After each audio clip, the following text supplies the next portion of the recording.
Awareness, the final frontier. These are the explorations of Jonathan Robinson and Brian Tom O'Connor. Their continuing mission, to discover fresh new paths to the mystery within, to seek out new joys and new methods of awakening, to boldly go into the heart of expanded consciousness. This is Awareness Explorers.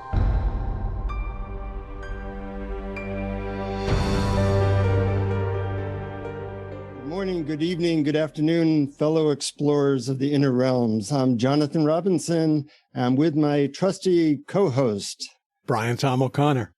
And besides Brian, I'm with someone who I have followed for quite a while, does an incredible podcast. And I thought I would tell you a little bit about him and go right into exploring some topics with him. He knows a lot of stuff. The man's name is Eric Zimmer. He's a behavioral coach, podcast host, and an author. In addition to his work as a behavior coach, Eric currently hosts the award-winning podcast, The One You Feed. And with over 300 episodes and over 13 million downloads, the show features conversations with experts across many fields of study about how to create a life that has less suffering and more fulfillment.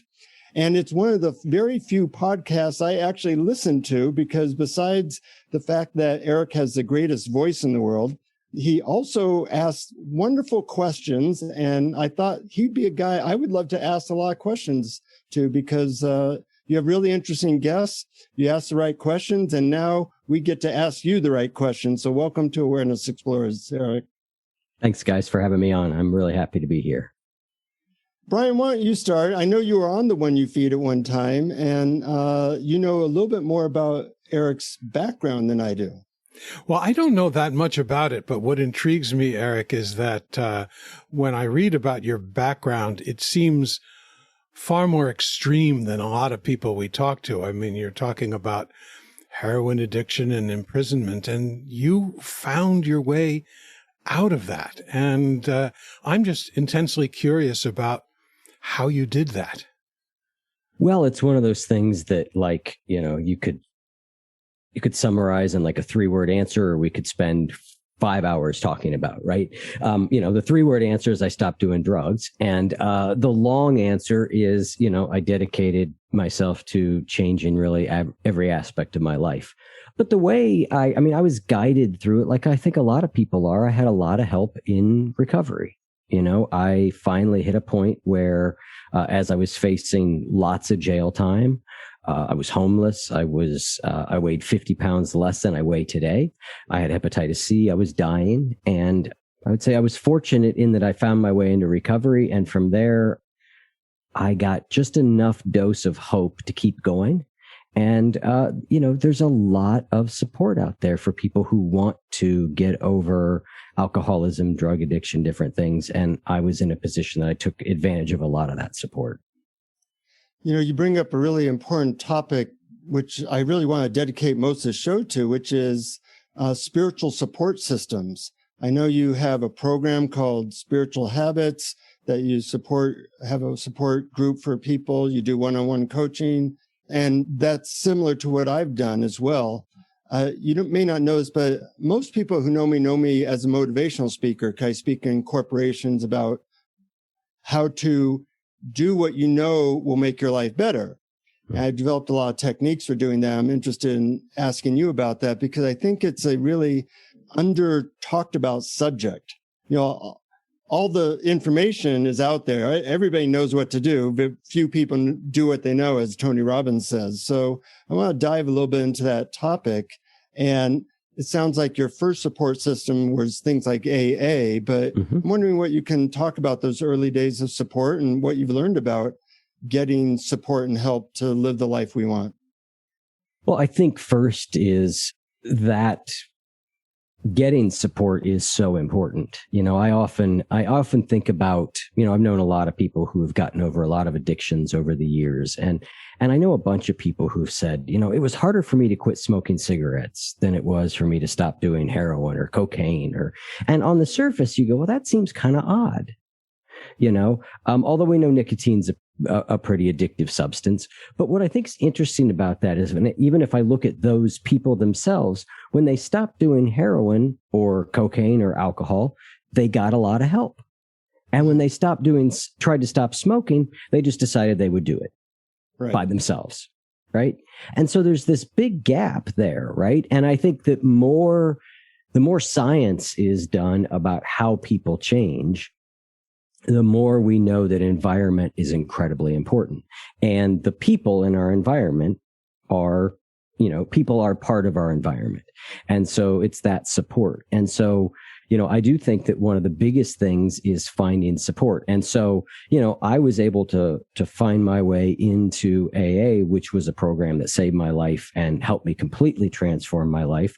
I feel that there are limitations to 12-step programs. I mean, there's some things about them. I could certainly talk about what I love, what I don't like. But I also looked a lot as I went on. And I had a lot of people say to me over the years, boy, I wish I had something like AA for me, just living a better life. Yeah. They'd see what I was getting out of it and they'd be like, boy, I really wish I had something like that. And so, some of the spiritual habits program that we've created has some pulling what I think is some of the best stuff out of support groups that are out there and trying to bring that element to more people as we try and change our lives. I call it spiritual habits, and spiritual is a term we could talk about. What does that mean? But to me, at its most basic, it means spiritual is like what really matters, Yeah. So it's building habits around what really matters to us and having other like-minded people to support us and hold us accountable and encourage us is incredibly important. Absolutely. I found that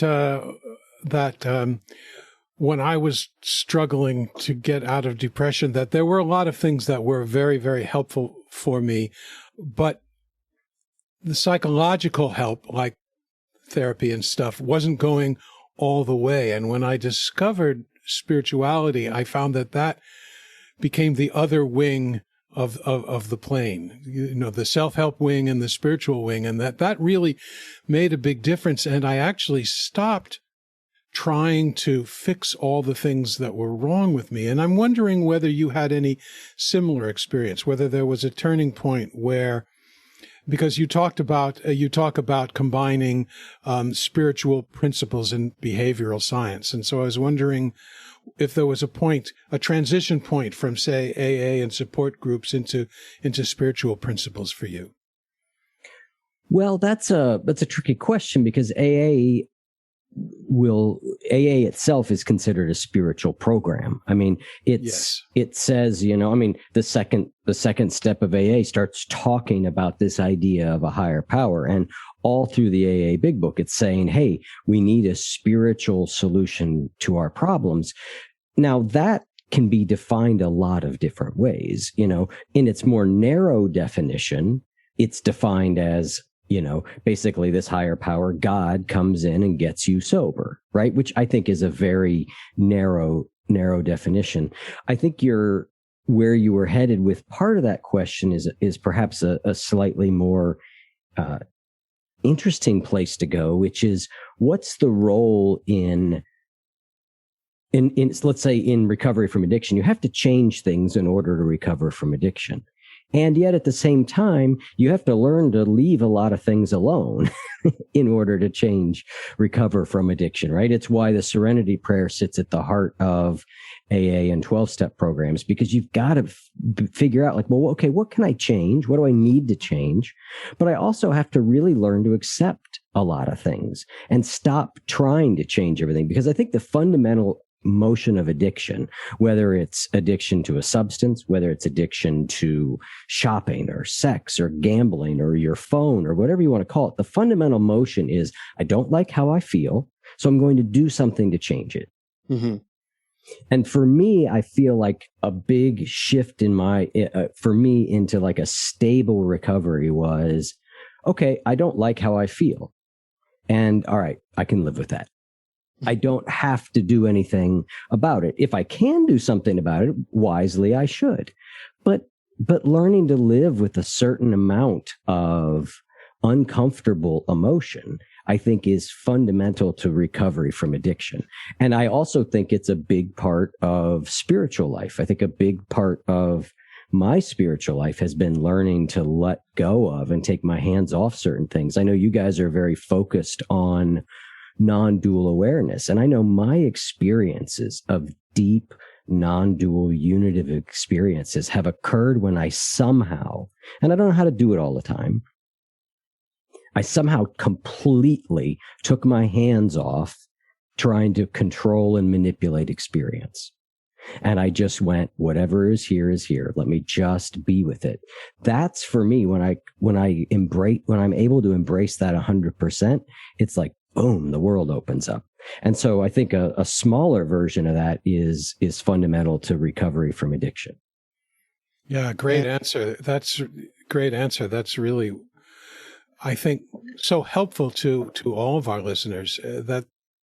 That's such a sound and basic principle. What were you going to say, Jonathan? Well, I thought it was a great answer too. And the ability to sit with discomfort is both a way of dealing with addiction, a way of knowing God, a way of knowing non-dual awareness. It's like one size fits all technique. And it's something that people never talk about or we never get training in. And I'm wondering what kind of support you got so that you could get better at using that non-doing, non-interfering muscle. Well, I think it started in AA with really starting to think about that Serenity Prayer, really a lot of focus on that in AA, where I got sober, 1995 in Central Ohio. There was a lot of people talking about acceptance. There was a line in the AA Big Book. It was in some of the stories, and it said acceptance is the answer to all our problems, which I don't actually think is true. I think that the Serenity Prayer is a wiser interpretation of that. Acceptance is the answer to some of our problems. Yeah. So it started there, but certainly as my spirituality deepened and I started to look for, like, what does spirituality mean to me? Because the idea of it being a interventionist God that came in and got me sober didn't make sense to me. I tried really hard to believe that because that was the ethos I was in. Again, 1995 in Central Ohio, pretty conservative place.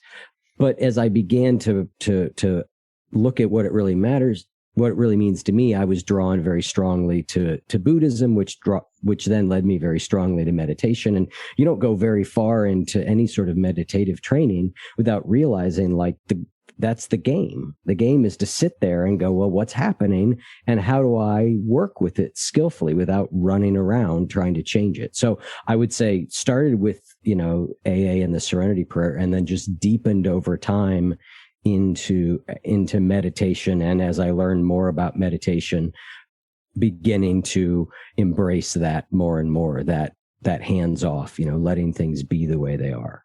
Mm-hmm.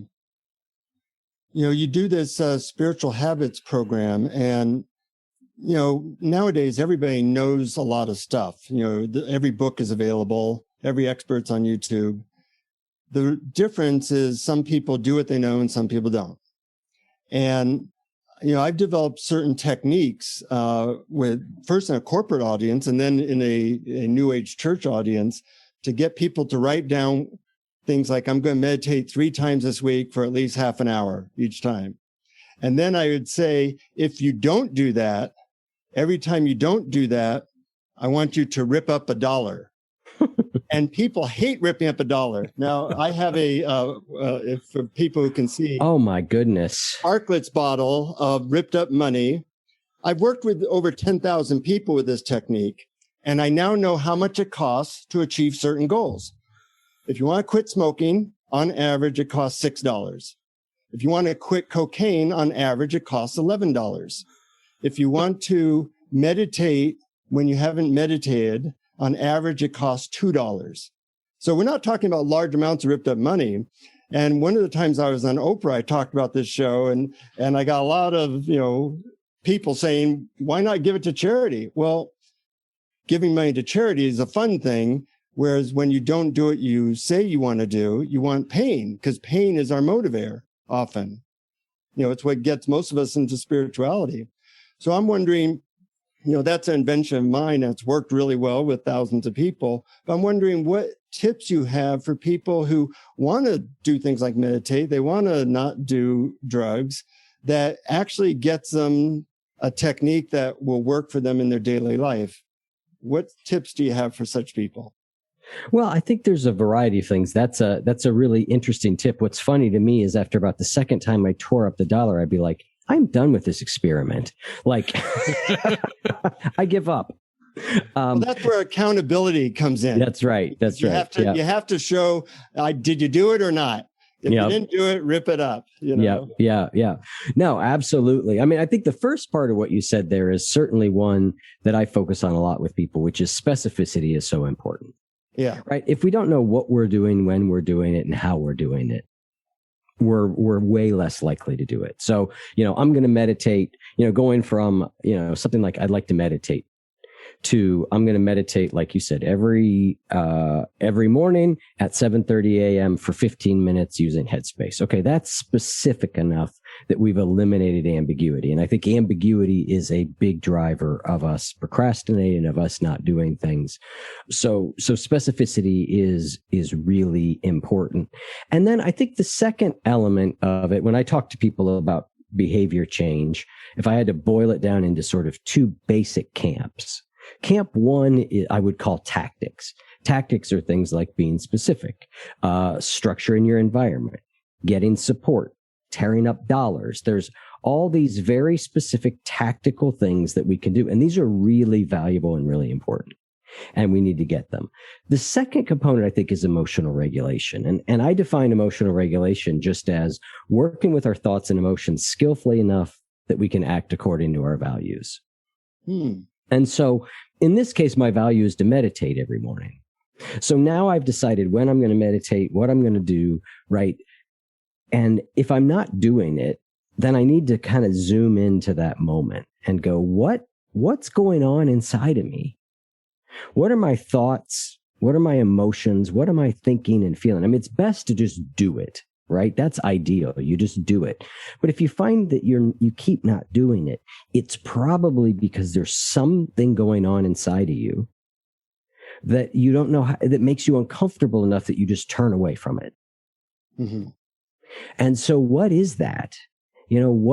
Like if you say, I'm going to write every morning on my blog, and then you find you're just not doing it. Well, what's getting in the way? You might find like, oh, if I really examine it, the truth is that as I get closer to writing, my brain starts saying, why bother? It's never going to matter. It's never going to turn into anything anyway. Okay, well, now we know kind of what's happening. We can start to rescript it. So when I look at general, like behavior change in general, I would look at, do we have a tactics right? Do we have you doing the right thing at the right amount? We're not trying to take on too much. We're not trying to do too much. You know exactly what to do. You have the skills and the abilities. Your environment is structured. Let's get all that locked in. And then if we're still struggling, then we need to look at the emotional regulation component. What are your thoughts and emotions that are happening at that moment? Because by being specific, by saying, all right, I'm going to do it at 10 a.m., we've now sort of forced ourselves to a choice point. Now at that choice point, we can look at that choice point more closely and go, okay, what's going on there? So I don't know if that answered the question. It was not heavy on tips and tricks, but maybe more framed up an approach. Well, I think that's important to understand the ideas behind what makes a successful system. And the one thing which we talked about before here is the people that will hold us accountable and inspire us. Because you have to have kind of a dream that if I meditate, if I hang out with these people, good things will happen. Yep, absolutely. And it could also be that particular type of meditation is just not really consonant with the person's personality. As a matter of fact, in your spiritual habits site, you talk about having 12 different kinds of meditation and how to know which one is right for you. So how do you help people discover that? Because some things that work for some people don't work for others. And even sometimes some things that work for me one day might not work another.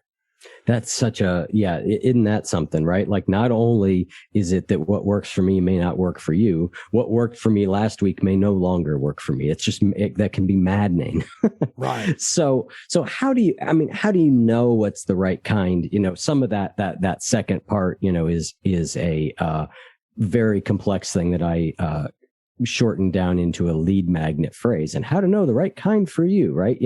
So obviously when we're marketing on the web, we are oversimplifying things, right? But what I think is helpful about that guide, or guides in general, is that there's different types of meditation. I feel like for a long time, and it's because I started trying to learn to meditate in like 1988. And then I only read a very specific type of book. I was just thinking, I spent years trying to learn to meditate by following my breath. Mm-hmm. It may be that there was other types of meditation that was mentioned in there and I just wasn't paying attention. Maybe I somehow got in my mind that was the best way to do it. And so I was like, I'm going to do the best way. I don't know. But I spent years trying that style of meditation, and it's a hard one for me. It was a really hard one. At one point, all of a sudden, I didn't get the idea. I heard it from somewhere. Somebody said, you could just listen to sounds. Mm-hmm. And all of a sudden, I went outdoors and I would just sit and I would listen to sound. And all of a sudden I was like, wow, I can actually sort of stay with this for a while.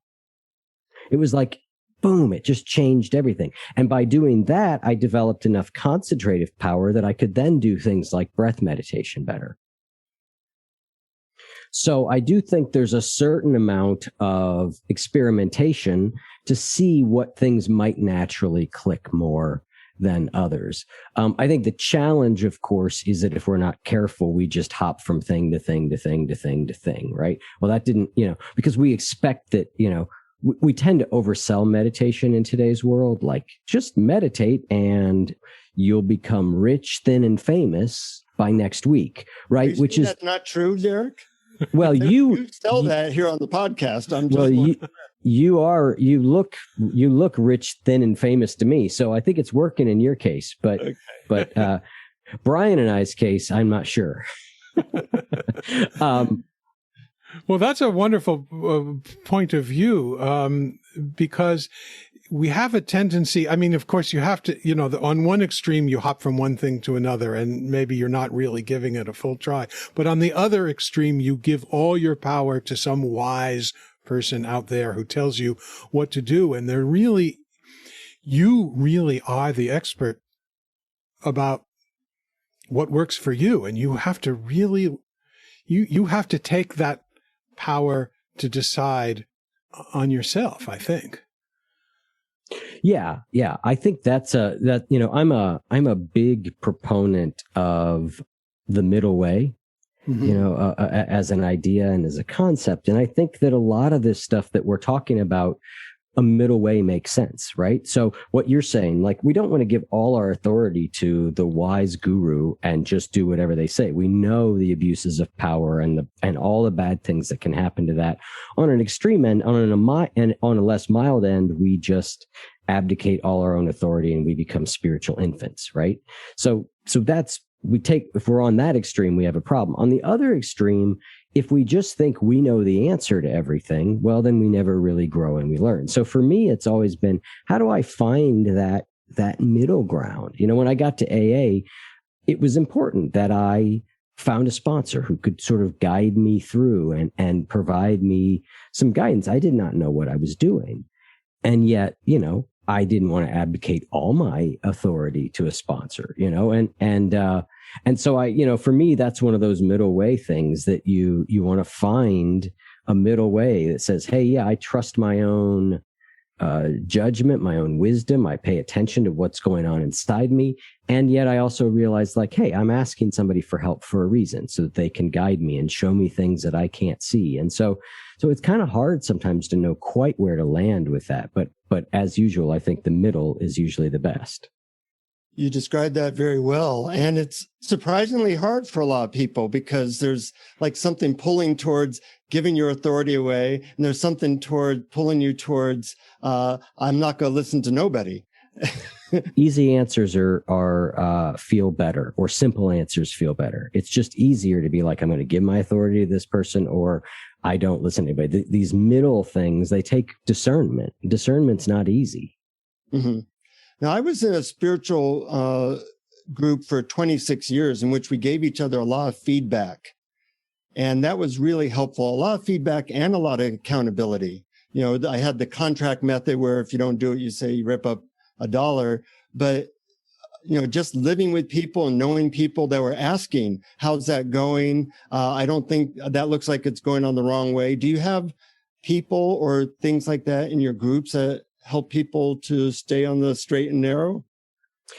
Well, the Spiritual Habits group, the group right now it's an 8-week program. So there are groups that form as part of that, for that 8 weeks. And a lot of them have continued after the program. And so they've continued. And I would say that each of them has taken on sort of their own flavor a little bit after the end of the program. We are working on and will be doing a Spiritual Habits Plus program that is designed to be more of a long-term support, more of a community of practice, where I think we're going to focus a little bit more on getting that right blend of accountability and mutual support. But again, I think it's, as you said, it's one of those things that, a group over time develops its own, as I'm sure you saw your group does, it starts to develop its own characteristics and flavor. And so our groups, for the 8 weeks that we're together, we've got a certain amount of guidance and structure that we're providing. But those groups that have continued now for another 50 weeks or so without us, they kind of are doing it their own way. Mm-hmm. And it doesn't really need to be a big group. To some extent, Brian and I keep each other accountable by checking in each week. And I have a friend that every Thursday we spend half an hour talking about how our spiritual practice is going, and we hold each other accountable. It's very simple. And I think that's a really growing edge to really take what we have and have a spiritual friend who's like a AA sponsor, but you're not getting over addiction. You're getting over my resistance to an open heart, or my resistance to meditating, or I know this practice does me good, but I don't do it very often. And all those things can really make a huge difference. They absolutely can. I mean, it's, a lot of the work I do as a coach for people, that's what I'm doing, and I'm also trained as a certified interfaith spiritual director. So it's, if somebody's more focused on their spiritual life, then it's sort of like a spiritual friend, I think is a nice term for it. Mm-hmm. That's how this podcast started. Jonathan and I were just chatting once a week on Zoom, and Jonathan said, "Hey, want to turn this into a podcast?" And I said, "I have no idea how to do that, but let's figure it out." Well, I'm glad you did. Me too. And speaking of podcasts, your podcast, the one you feed, I was wondering if you might, for anyone who's not familiar with you or the podcast, tell us just a little bit about that and the principle and the story of the good wolf, which I apologize if you've said it, thousands of times, but I still think people really like to hear about it. And we've never heard Eric's answer to the two wolves thing. So this could be a momentous occasion. Momentous, yes. The podcast is called The One You Feed, and it's based on an old parable of unknown origin. Some people think it's a Native American parable. Other people insist it's not. I've tried to figure it out and cannot come up with any reliable answer. So I say, I don't know. But it goes like this. There's a grandfather who's talking with his grandson. He says, in life, there are two wolves inside of us that are always at battle. One is a good wolf, which represents things like kindness and bravery and love. And the other is a bad wolf, which represents things like greed and hatred and fear. And the grandson stops. He thinks about it for a second, and he looks up at his grandfather and he says, "Well, grandfather, which one wins?" And the grandfather says, "The one you feed." So that's the parable. I use that to kick off every podcast. I read that parable and I ask the guests kind of what's their interpretation of it, or what does it mean to them in the work that they do. So it was just kind of a simple idea that I thought sort of gave every podcast sort of a jumping off point. And I imagine you have an incredible range of answers. and interpretations of it from the people you talk to? There's a pretty wide range, although, the reason that, a parable is so helpful is it tends to convey a pretty fair amount of information pretty easily, right? And I think all of us, when we hear that podcast, we immediately go, or when we hear that parable, we immediately go, oh, it's about choices and that the choices that I make matter. I mean, so I think at its most basic level, you have that. Now, I have a lot of people who will come on and say, well, I don't believe in a good wolf or a bad wolf. I don't, we don't want to divide ourselves up into I mean, there's lots of takes on it like that. I know in Buddhist tradition, we often talk about skillful and unskillful. We don't say something's good or bad. We say it's skillful or unskillful, but I don't think a parable of a skillful and an unskillful wolf quite carries the same, it's like, Little Red Riding Hood and the unskillful wolf. That would be, yes, you're right. That just wouldn't spark our imagination in the same way. It would be so vivid. Yeah. Yeah. Although I agree. I mean, one of the things I like about the parable, though, I think that as I've reflected upon it more deeply, there is obviously it conveys an essential truth pretty quickly. Like, okay, yes, my thoughts, my decisions, my behaviors, they all really matter into the person I become. But a couple other things that are a little bit more subtle that I really like about it. I mean, I think the first is I love that it just sort of sets it up like, this is what it's like to be human. Mm-hmm.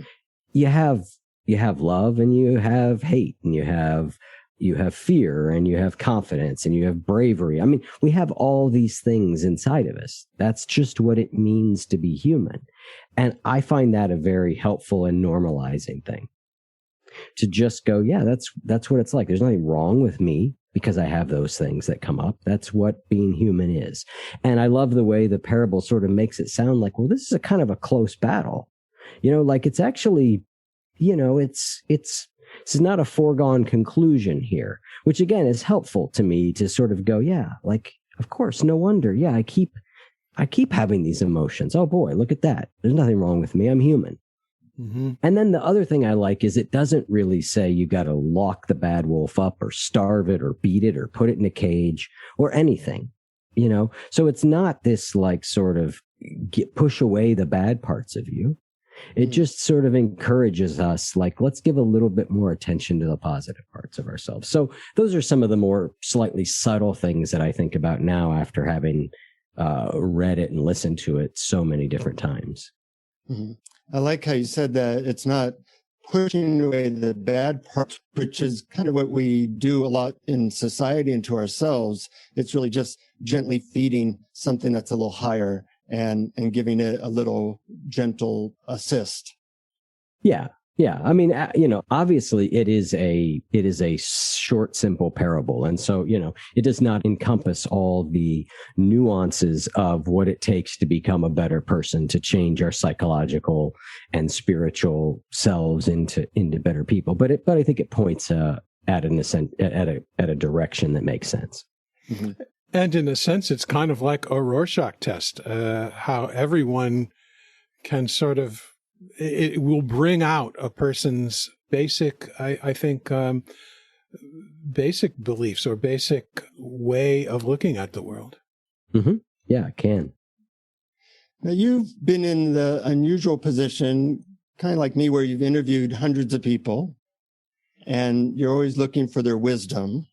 And sometimes people ask me, I interviewed Dalai Lama, Mother Teresa, all these different people. What can you say that you learned from the 200 people you interviewed? And I always hate that question. I always think, gee, if I ever meet somebody who's done something similar, I want to ask them the question to see if they have a good answer for summarizing so much wisdom in a way that makes anything useful or makes anything sense. So whatever you say, Eric, just know that I may steal your answer when somebody asks me this in the future. But what can you say, having listened and asked so many great questions of people, what's been useful or stayed with you? Yeah, I don't like that question either. partially because it's hard for me to remember like last week. And Jonathan, I think you're trying to spread the pain here a little bit. I think so. Misery loves company, right? To be a little bit more specific, was there one person that said something that has stayed with you over a long period of time that kind of surprised you? I usually do have a couple things that come to mind. The one that's coming to mind right now is we interviewed a guy named David K. Reynolds quite some time ago. He wrote a book called Constructive Living. And he had a line in it that sort of jumped out to me at the time. And it was that his main focus is like, he's kind of very practical, like focus on what you do, not what you think, what you feel, focus on what you do, which is pretty sound advice in a lot of ways. But one of the things he said about that really made a lot of sense to me. And he said, when you feel like you finally have your behaviors under control, you can allow your emotions to be whatever they're going to be. And I thought that was really interesting because as long as I was afraid that a bad mood or being too sad or anything like that might trigger me off into using heroin again or getting drunk, I had to try and keep my emotions sort of I had to control them.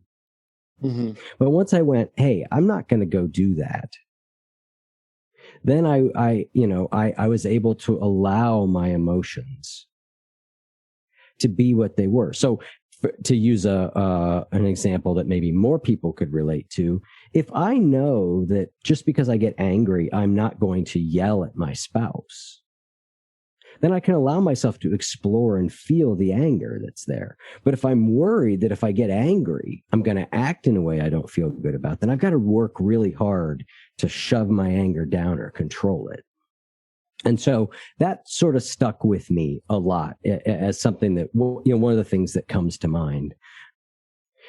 Beyond that, I would say that what I've gotten out of the podcast, and you used a Tony Robbins phrase that I won't be able to recall, but is very fundamental to the way I think about the world, which is that, I say very often on the show, you can't think your way into right action. You have to act your way into right thinking. So I'm very focused on, what we do.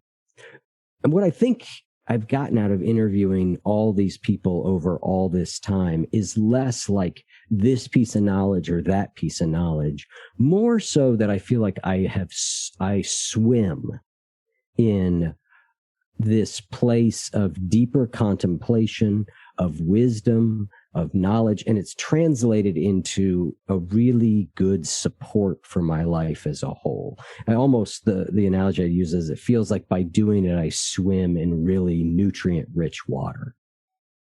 So I think that's what it's given me more than I could pull out this morsel or that morsel. I'm afraid I really like that answer, Eric, so I may be using it if it's not patented. Have at it. It's not patented. Okay. I just made it up. I like also the approach of that rather than base our habits or base our life on how we feel, which is very ephemeral, that we base it on principles and actions, and then good things in general will happen, but we're not so concerned with each moment. I'm not feeling good, or I'm not feeling the mood to go to meditate right now. Well, who cares? That's not relevant, It's on your schedule. At 8 a.m. you meditate. And that's, I think, a much more effective way to actually change and have a life that leads to peace and good things. 100%. I mean, if you have a mood system like mine, like relying on your mood to guide your actions is a path, to absolute disaster. And it was for me, right? We started this off by talking about where my life ended up. That was the result of me doing what my moods told me to do. And so as somebody who, has wrestled with depression a lot of my life, it's still, I don't have one of those mood systems that is always sunny. I just don't wake up naturally like, yay, let me go do lots of wonderful things in the world today. I'm not saying I don't have days like that, and it's better than it certainly ever was. But for me, it was really important to realize, like, I can't rely on what I feel like doing to guide me, because that really got me into a bad place. And I think that's so important for me. the idea that we revolve our lives around a strategy to prevent our feelings, to prevent the feelings that we don't want to have. That's the path to misery and unhappiness. And some people might use the term spiritual bypass. And you really have to have your feelings, but you don't necessarily have to express them. In other words, if you're angry, you don't have to yell at everybody, but you have to look inside and find what the strategies are that you're employing to prevent, to not have that feeling, and then see if you can relax enough and let it go through you. And then you sort of become more porous, and it goes through you and goes out the other side, at least in my experience. So I'm very happy to hear you focus on that. Yeah, I think it's very well said. What you just said there is that sort of, it's a little bit of that middle way again, right? A question I asked a lot early on in the show, because I was really curious about it, and I still am curious about it and ask about it, but I think I've resolved it a little bit more in my brain, which was like, how do you balance between, on one hand, indulging our emotions, and on the other hand, repressing them? Right? Because indulgence is, I just let them run the show. In my case, it was that led to heroin addiction. On the other hand, it might be, I don't feel like exercising today, so I don't exercise, or I scream and yell when I get upset, or whatever it is. They are in charge. Whatever the emotions say, boom, that's what happens. On the other hand, we go to repression. Shove them down. They're not there. I don't feel them. Spiritual bypass is a form of this, but it's all about don't feel. And what we're after, I think, is somewhere in some place, some middle way between those two, where we go, okay, I can feel my emotion, but it doesn't run the show. It's why I said I'm so focused on this in a lot of the work that I do with people, this idea of emotional regulation. If I define it by working with my thoughts and emotions skillfully enough that I can act according to my values. Mm-hmm. So I know what matters to me. I know what's important in life. And I work with my thoughts and emotions skillfully enough that I can still do that. And by skillfully enough, I don't mean I make them all go away. Right? I learn what I can learn from them. I get the information they have. I allow them to energize me where they're helpful, all that stuff. But they're not running the show. And so that figuring that out to me has been like the sort of the holy grail of so much of this stuff. A lot of wisdom there. And I can see how you have really taken some of the best from all these different people and made it your own, which is really what we all have to do. I'm wondering, before you do a guided meditation, if Brian has another question, or if you have any final thoughts that you'd like to throw in there. I don't have another question that wouldn't require like us sitting around and gabbing for the next 6 hours, because this is really enjoyable to do. But I think that we've offered a lot of really useful stuff to our listeners. And so thanks for that. Oh, you're welcome. And I don't know if I have any, summarizing points so much as, I think, kind of there at the end, we sort of hit on, some of the key pieces. And, I know we've been a little further away in this conversation than you guys are often, as far as sort of non-duality, right? But I think that maybe to try and tie those things together a little bit. In Zen, I'm a Zen practitioner primarily. And in Zen, it's all about, we achieve non-duality by becoming one with our experience, whatever that experience is. So if my experience is one of anger, then it's becoming one with that anger. It's really experiencing what is here in a really deep and profound way. And as I said earlier, my only couple comments about non-duality is my experiences of non-duality have come my deepest experiences of it have come when I have sort of completely taken my hands off the wheel. You know, I remember the most profound one was I was sitting in a meditation retreat, and the whole retreat was, none of it was going well. It was one of those, like, none of it is going well. And there was a series of things that occurred, but the last part was I was just sitting there in meditation and my back was killing. I mean, it hurt really bad. And every spasm of pain, I just kept saying, yes, yes, yes. I just kept trying to release into it more. And yes, yes, like just no resistance, be with it. Just let it be, welcome it almost. And it was after that. And I had been doing some version of that for about 24 hours. It started when I was, we were at dinner, and there was it was a retreat center, and it had a big sort of dining hall, and you could go out on the patio. There was a nice little patio out front, but the place between where you got your food and the patio, there was a screen door. It was one of those screen doors that was on a hinge. And I was sitting inside, and everybody kept going through that door. And it not on obviously every door is on a hinge. It was on a spring, is what I meant to say. People would go through that door, they would just let go of it, and it would slam, bam, bam, bam, one after the other. And I'm just sitting there. Like I said, no part of this retreat has been going good. And I am sitting there, my blood is boiling. I'm like, you morons, don't you know we're on a silent retreat? Like, I am just angry.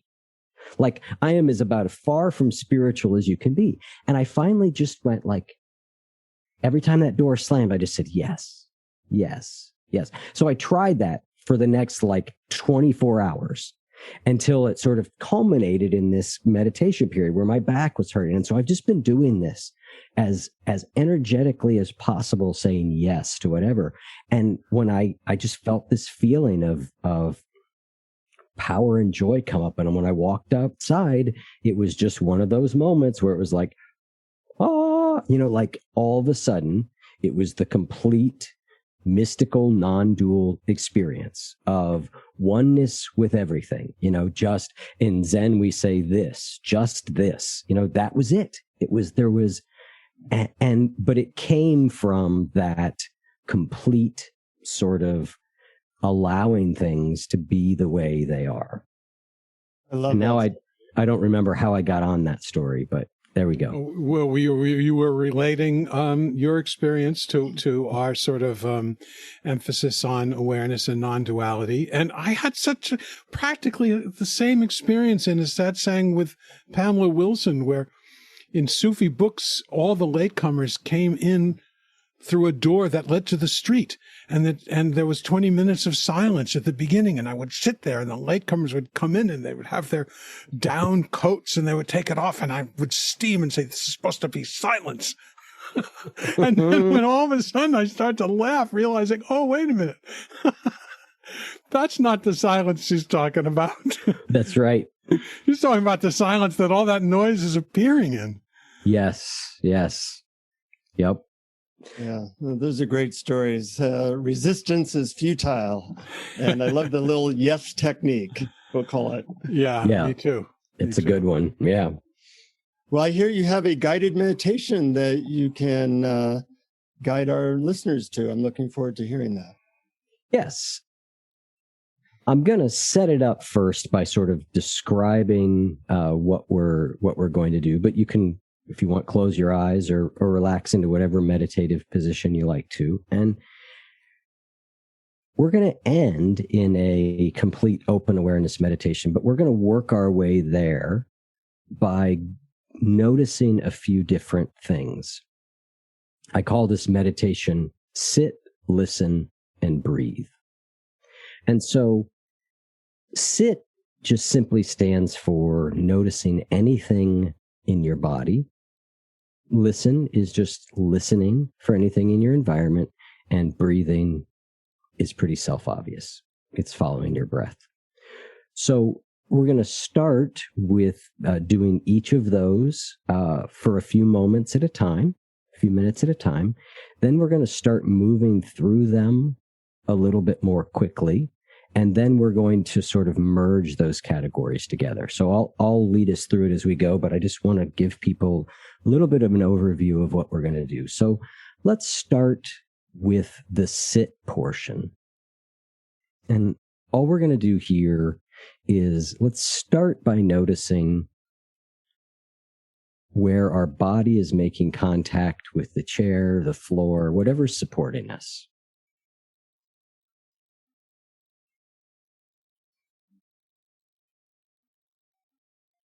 Just notice the pressure, any feelings that are there.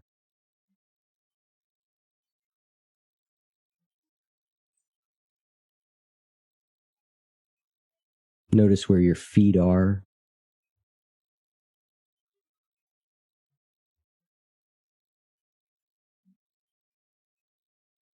Pay attention to the sensations in your hand.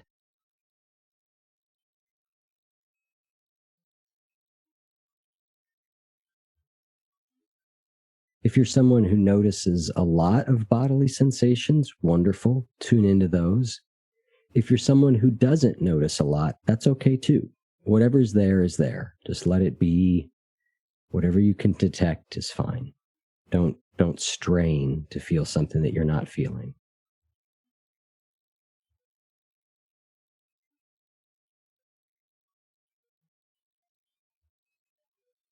Now notice your shoulders.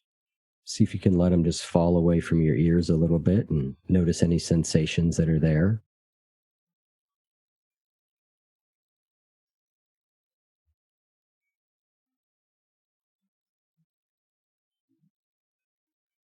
Notice the sensations in your mouth of your teeth, your gums. Where's your tongue resting?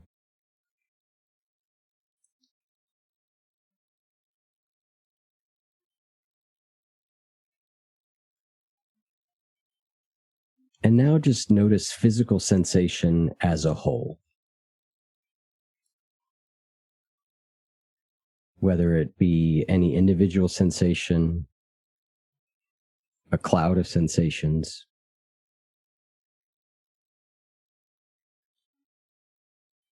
All the things that I just pointed out are any of the things that can work in the sit portion of this meditation as we move forward. So anytime we say sit, we just mean any of these body sensations that we've covered or any others that you notice.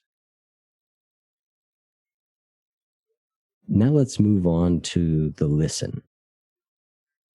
Listening is fairly self-explanatory. We just want to listen for whatever sounds are in our environment.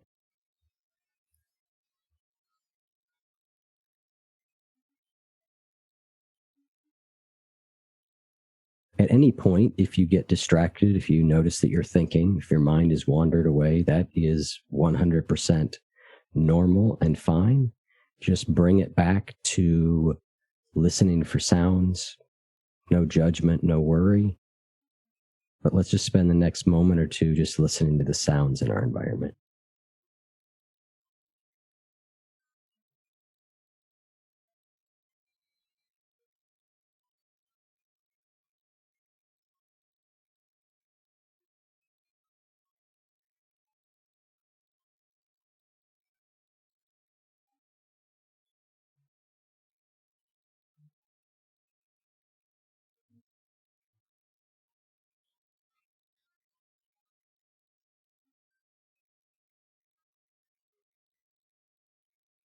Now let's move on to the breathe portion. This one, again, is also fairly self-evident. Just notice the sensations of your breathing for the next couple of minutes, wherever you notice it. You might notice it at your stomach. You might notice it at your nostrils. Might be a vague overall sense of rising and falling. But wherever the breath registers for you, just put your attention there for the next few moments.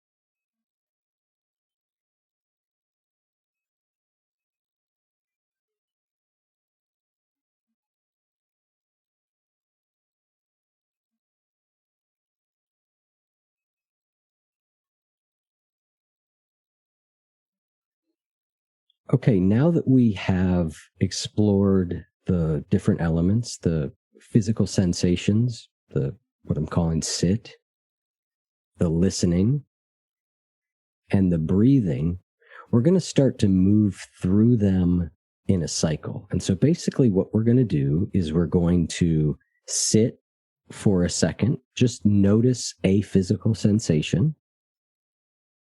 Then we're going to listen, hear a sound, and then we're going to follow a cycle of the breath.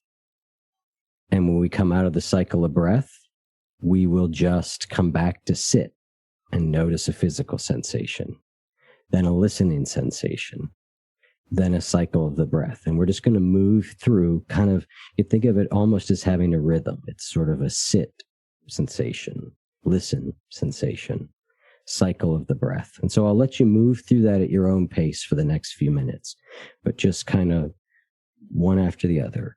Physical sensation, sound, cycle of the breath.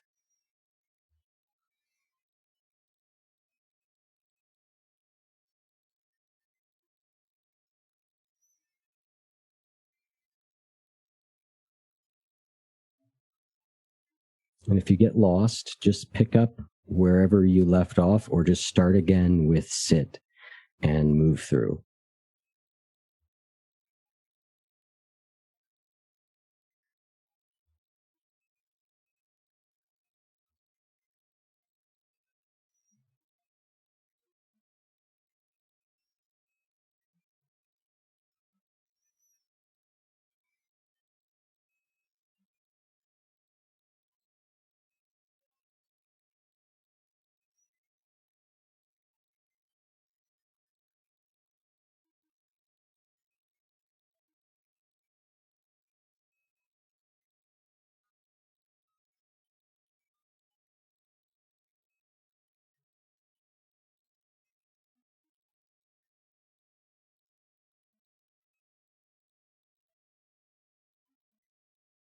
Just as a reminder, we are noticing a body sensation, sit, then a sound, then a cycle of the breath. If you get distracted, which is perfectly normal, just pick back up.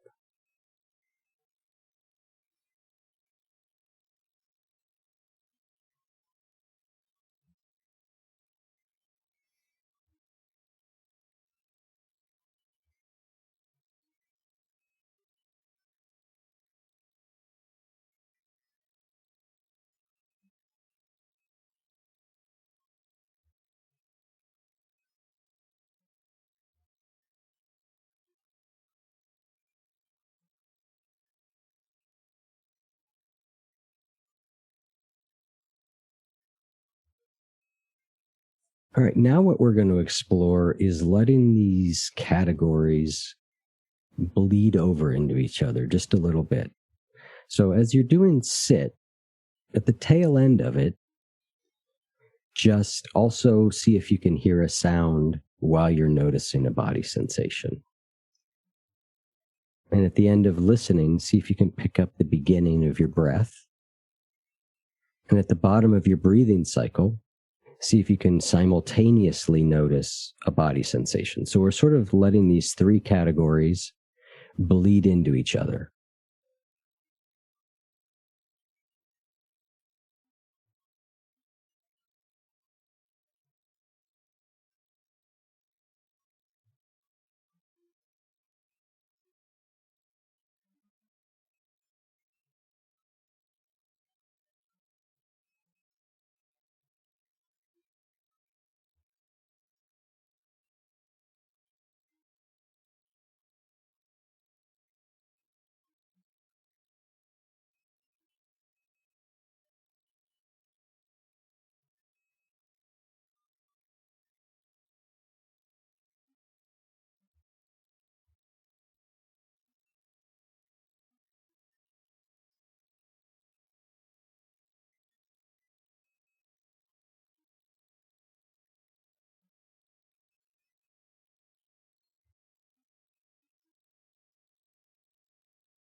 And now what we're going to try is just to hold all three of these in awareness.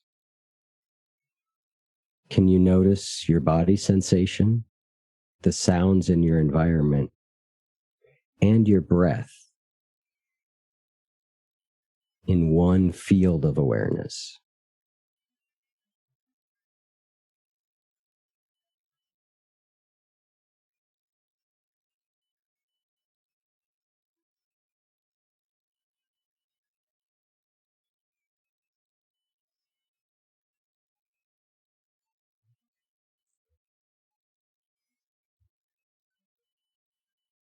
So we're trying to notice our bodily sensations, the sounds in our environment, and our breathing.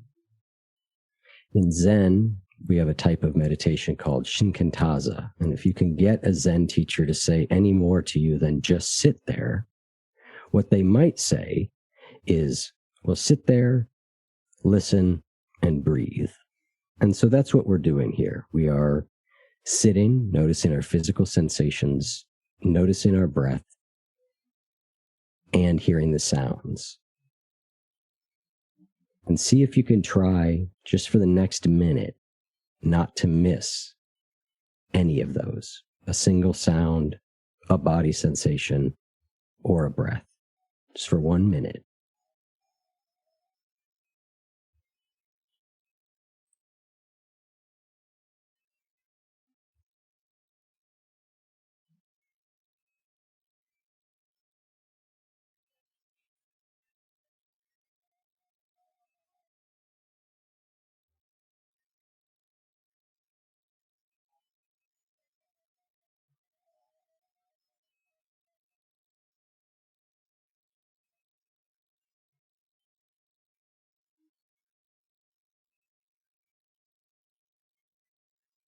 We're just trying to hold our bodily sensations, sounds, and breath all in one continuous field of awareness without missing a moment of the experience.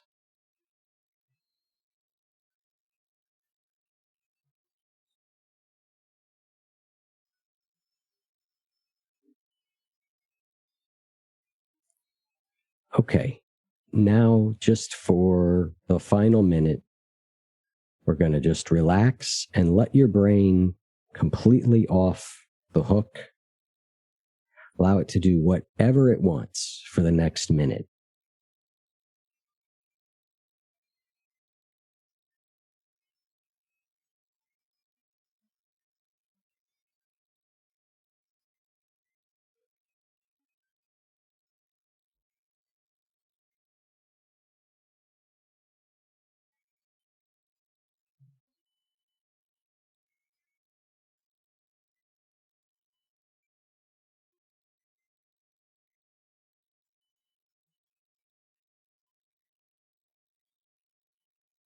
Ding.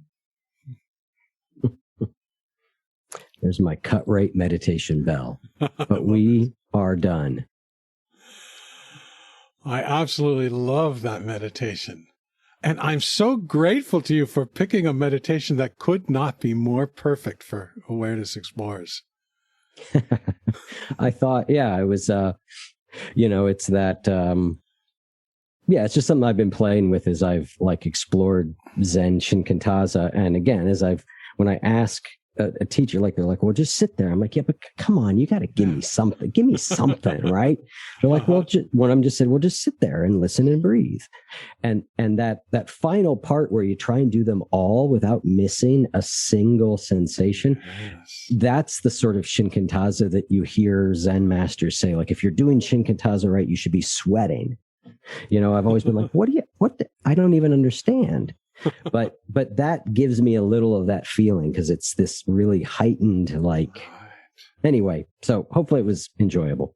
Oh, it was great. And it gives me the feeling of, these are not separate awarenesses. These are all happening in the one field of awareness. And that's a non-dual experience right there. It's just one field, which you mentioned in the meditation. And so listeners, go for it. we have all our meditations on the meditation page on our website and on YouTube, so you can listen to the whole episode and you can listen to the meditation part separately. So listen often. Yeah, and any feedback, I'm always open to any feedback. As you know, you try different things. You're kind of like, well, do people like it? Some people I've taught that to really like it, and other people are like, too busy, too much going on. Like you're jumping around too much. So I think it just depends on the person. So you might find like, oh, that's really helpful to me. You might find like, ugh, can't stand it. No. That's right. That's right. That's the way. You get feedback. How can people get hold of you or learn about you? Yeah, if you just go to oneyoufeed.net, that's ONEYOUFEED.net. You know, you can find all our podcasts there. You can find the programs we offer. You can find contact us forms. You can find our social media. It's all right there. Fantastic. Well, it's been a real treat and pleasure, and I know helpful to me and Brian and our listeners. And if you want to support our podcast, go to patreon.com/Awareness Explorers, and you get all kinds of free stuff for supporting us. We really appreciate it. And we appreciate the wisdom that we get from all these wonderful teachers such as Eric. And any last things you want to say, Brian? I'm just filled with gratitude and delight that you were able to join us and share all that with our listeners. So thank you so much, Eric. That was really my pleasure. Great questions, guys, and I really enjoyed it. Till next time, friends, keep exploring. Keep exploring. Keep exploring. Thank you for listening to Awareness Explorers. To learn more, you can check out our website at awarenessexplorers.com. Please subscribe to our podcast on your favorite podcast app. We'd love it if you would post a review. And please share our link on Facebook and with family and friends, because knowing yourself as awareness is the greatest gift you can give yourself or someone you love.